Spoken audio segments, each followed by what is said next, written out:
Hello mga kawawmat! Sa video lesson na to, we will discuss how to compute quartiles, deciles, and percentiles of ungrouped data using the Mendenhall and Sincich method. Quartiles are the score points which divide a distribution into 4 equal parts. So yung second quartile natin is 50%. So, yung 50% ng distribution natin, yung kalahati nun, or yung middle value natin, yun yung second quartile natin. So, using the formula, K times the quantity of n plus 1 over 4. Kapag yung hinahanap nating class is yung first quartile, kapag yung kinocompute natin yung first quartile at hindi whole number yung sagot, ang gagawin natin, mag-ira-round up natin. Ano yung halimbawa ng round up? Halimbawa, yung na-compute natin is 2.3.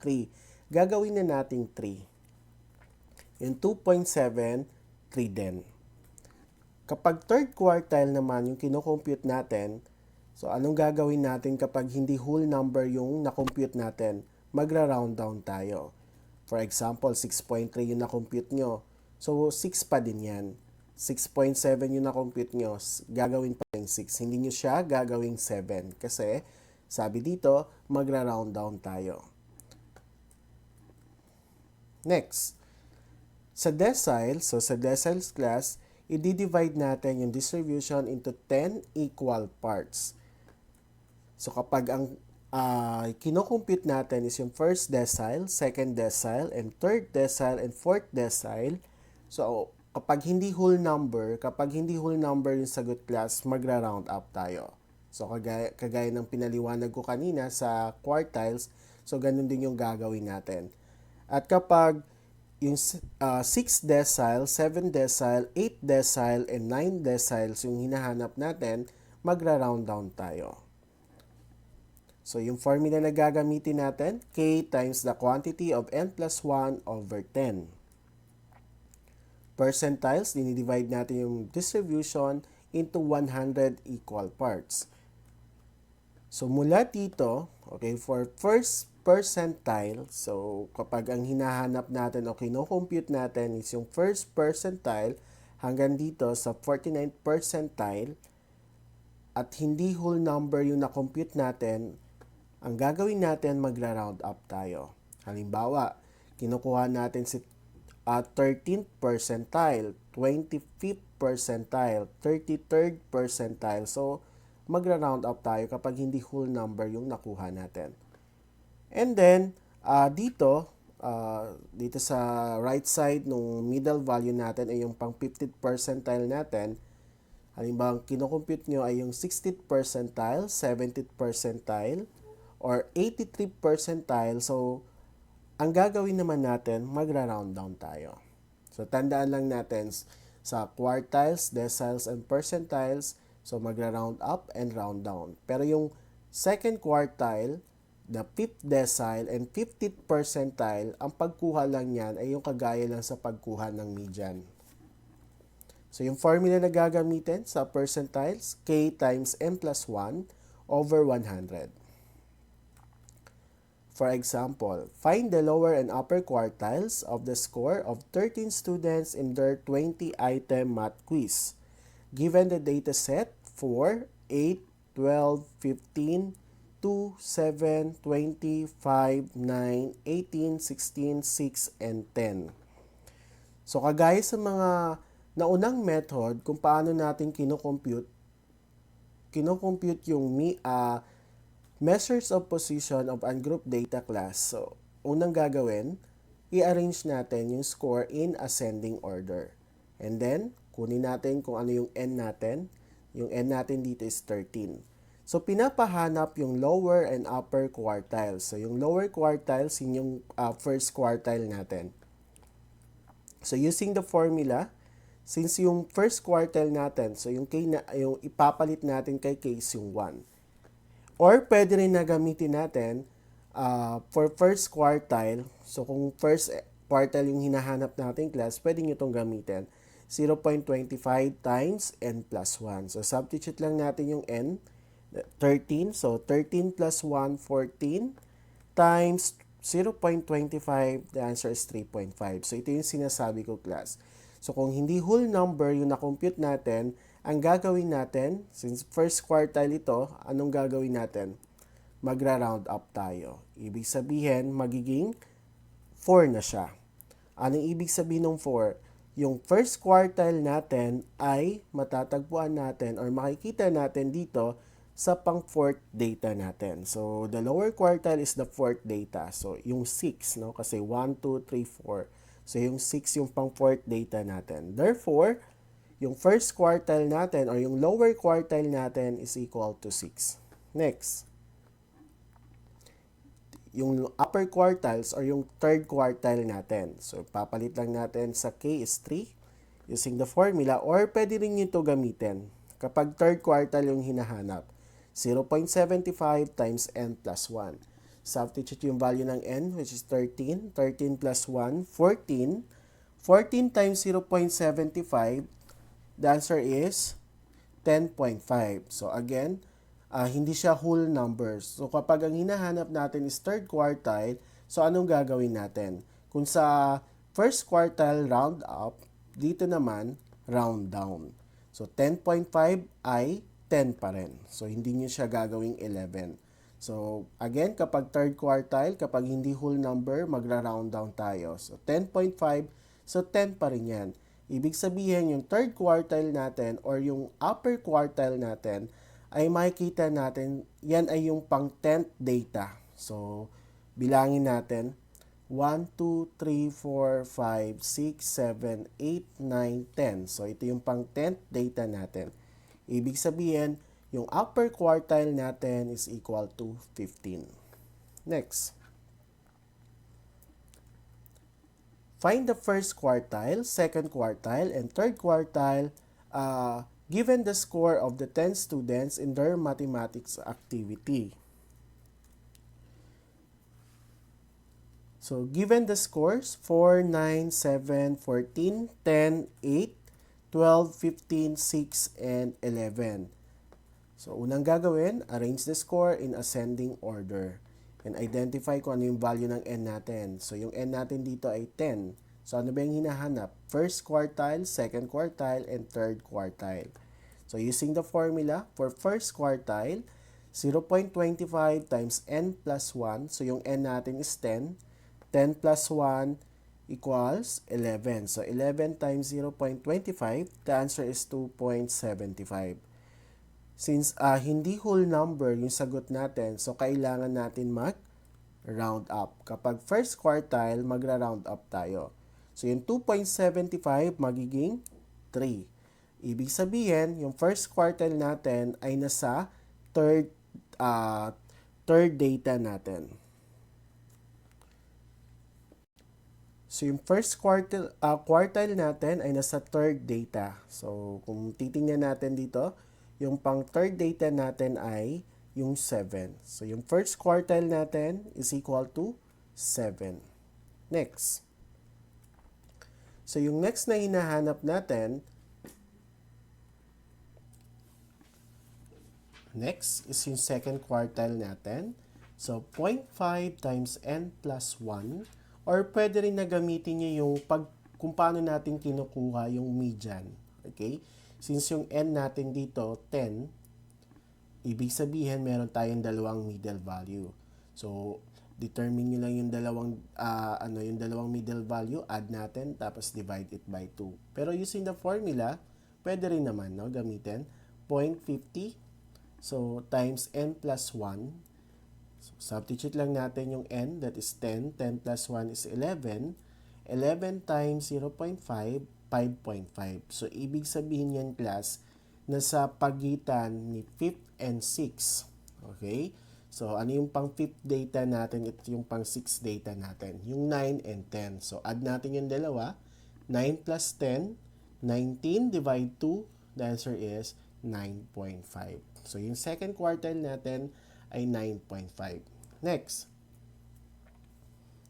Yung third quartile natin is 0.75 times the quantity of n plus 1. Substitute the value of n. 10 plus 1 is 11. 11 times 0.75, the answer is 8.25. So, dito, since third quartile yung hinahanap natin, kailangan natin mag-round down. So, kung sa first quartile, round up. So, sa third quartile, magra-round down tayo. Dito sa second quartile natin, wala tayong gagawin. So, ang pag-compute lang natin dito ay kagaya lang ng pag-compute ng median. Okay? Yung median natin, kung paano kino-compute. So, since round down, so yung 8.25, 8 pa din ito. Ibig sabihin, yung third quartile natin, nasa pang 8 data siya. So, ano yung pang 8 data natin? So, 1, 2, 3, 4, 5, 6, 7, 8. Ibig sabihin, yung upper quartile natin ay 12. Next. A group of students obtained the following score in statistics quiz: 4, 8, 9, 12, 7, 15, 14, 6, 10, and 11. Find the third decile, 8th decile, and 90th percentile. So, again, arrange the score in ascending order. And then, yung n natin dito ay 10. Okay? So, yung una natin makakompute dito is yung third decile. So, using the formula, yung third decile natin, that is over 10. Okay? So, yung isa-substitute natin sa value ng k is 3 kasi third decile yung hinahanap natin. So, 3 times the quantity of n plus 1 over 10 or 3, substitute yung value ng n which is 10, 10 plus 1, 11 times 3, 11 times 3, that is 33. So, 33 divide 10, the answer is 3.3. So, since yung third decile ay nasa nasa left side siya nung fifth decile natin, so kailangan natin mag-round up. So, yung 3.3 natin, kailangan natin mag-round up. So, ano yun na yan? Fourth na. Okay? So, nasa fourth data na yung kukunin natin. Ibig sabihin, yung third decile natin ay yung pang fourth data dito. So, ano yung pang fourth data natin? So, 1, 2, 3, 4. So, 8. Ibig sabihin, yung third decile natin is equal to 8. Next. Yung 8th decile natin. So, papalitan natin yung k natin ng 8. So, 8 times the quantity of n plus 1 over 10. So, 10 plus 1, 11 times 8, that is 88. 88 divide 10, the answer is 8.8. So, hindi rin ito whole number. So, kailangan natin, since 8th decile ay nasa taas ng 50th percentile natin, ibig sabihin, magra-round down tayo dito. Okay? So, ang 8.8, 8 pa rin yan. So, to locate 8th decile dito sa natin, sa given natin, ibig sabihin nasa pang 8 data siya. So, bilang tayo, 1, 2, 3, 4, 5, 6, 7, 8. So, ito. So, yung 8th decile natin ay 12. Next, yung 90th percentile. Okay?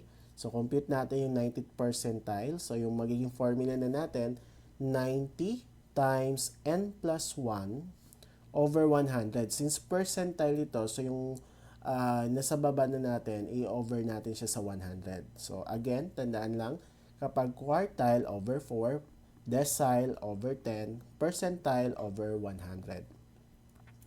So, 10 plus 1, 11. 11 times 90, that is 990. Divide 100, so 9.9. Since si 90th percentile ay nasa taas ng 50th percentile natin, ibig sabihin magra-round down tayo. So, magra-round down tayo dito. Yung 9.9 ay 9 pa rin. So, yung 90th percentile natin ay yung pang 9th data dito. So, ano yung pang 9th data dito? 1, 2, 3, 4, 5, 6, 7, 8, 9. So, 14. So, yung pang 90th percentile natin is 14. Next. The list shows the number of bottles of strawberry jam sold in a day by 14 different vendors. 20, 18, 16, 10, 12, 15, 13, 9, 11, 16, 15, 16, 18, and 20. Sold for the third decile, 7th decile, 15th percentile, and 80th percentile. So, unahin natin, i-arrange muna natin yung given in ascending order. So, yung n natin dito is 14. First, compute the third decile. So, papalitan natin yung k ng 3. So, 3 times, then yung n natin, so substitute natin yung n natin, which is 14. So, 14 plus 1, that is 15. 15 times 3, 45. 45 divide 10, the answer is 4.5. Since yung third decile, no, nasa baba siya ng fifth decile natin, so magra-round up tayo. So yung 4.5 magiging ano na yan?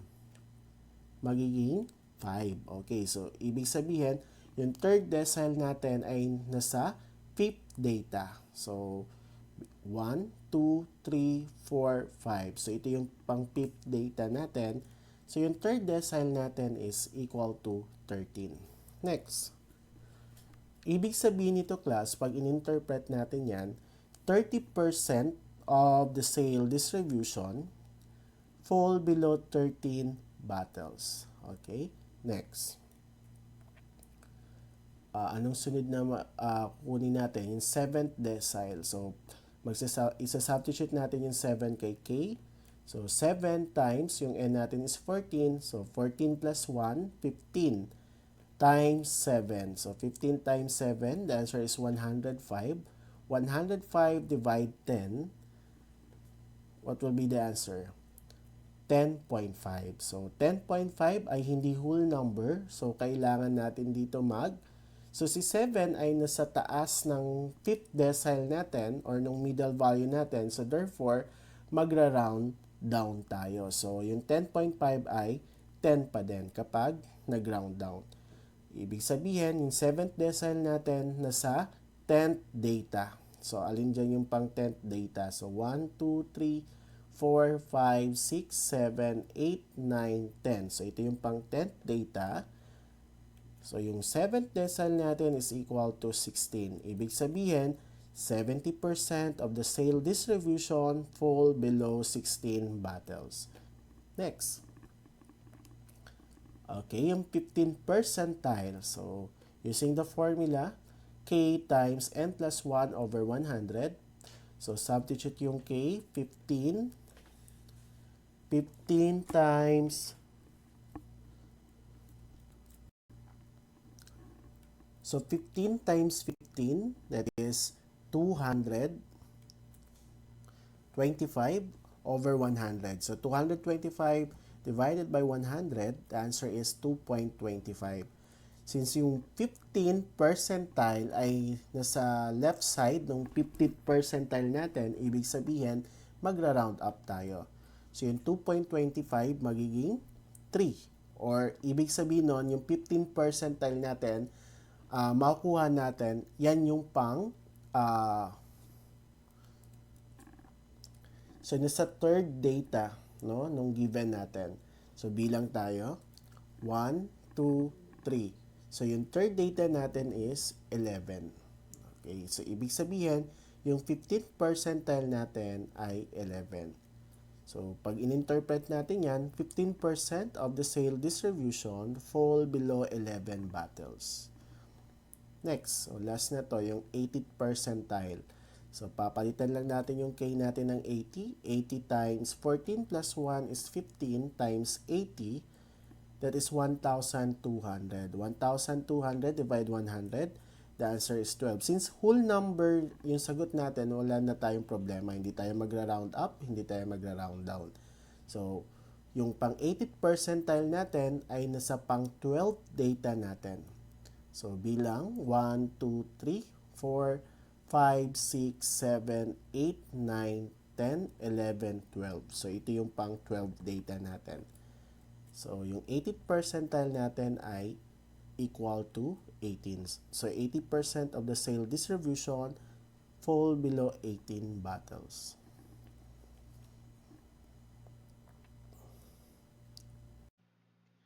Thank you for watching this video. I hope you learned something. Don't forget to like, subscribe, and hit the bell button para updated kayo for more video tutorial. This is your guide in learning your math lesson, your Wow Math channel.